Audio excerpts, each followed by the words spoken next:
Yung nung inabot sa amin, medyo maalikabok. Ayan, o. Ayan. Ayan, medyo madumi siya. Ayan.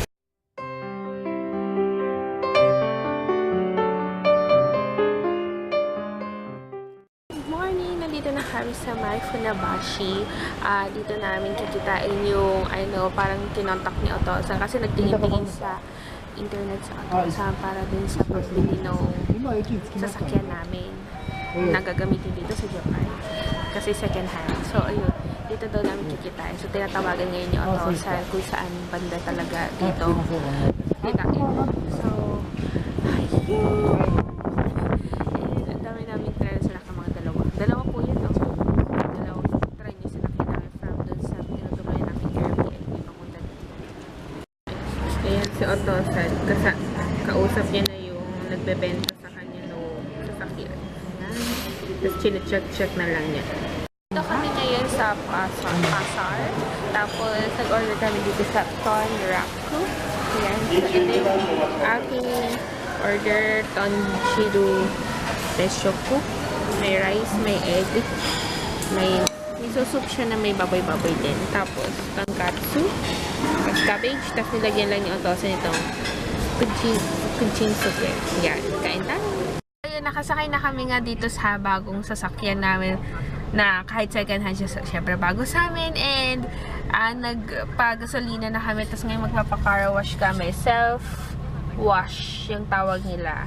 Tapos, ayan yung nasa harapan namin. So, Otousan nagbabayad na lang ngayon. Ayan, ganyan yung ginagawa sa kanya. So, ganyan din yung gagawin sa amin. Kasi, ngayon, medyo sa amin ngayon eh. Yung nung inabot sa amin, medyo maalikabok. Ayan, o. Ayan. Ayan, medyo madumi siya. Ayan.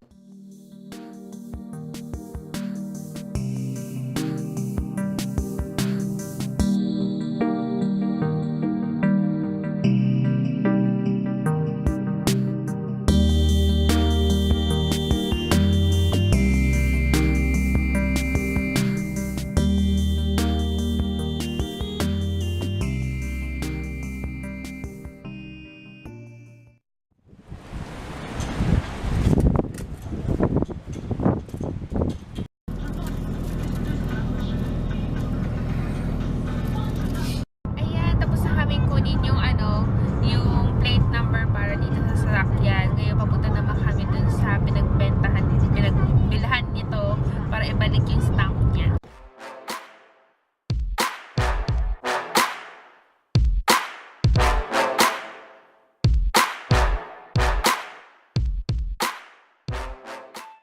Dito naman kami ngayon sa Family Mart. So, yun, nagpa-fax lang sa Otousan yung parang mga papeles na kailangan nung dating may-ari nung car, ibibigay lang sa kanya. Tapos, after nun, pupunta kami kay auntie, iwan namin itong sasakyan, tapos magkakomit na lang kami pabalik doon sa Airbnb namin kasi magiging dalawa na yung sasakyan namin kasi hindi pa namin pwedeng maibalik yung rent a car namin kasi yung mga maleta, yung mga bagahe namin dyan, dun sa nirentahan namin idalagay kasi yun yung medyo mas malaking space kasi parang medyo minivan yung type niya.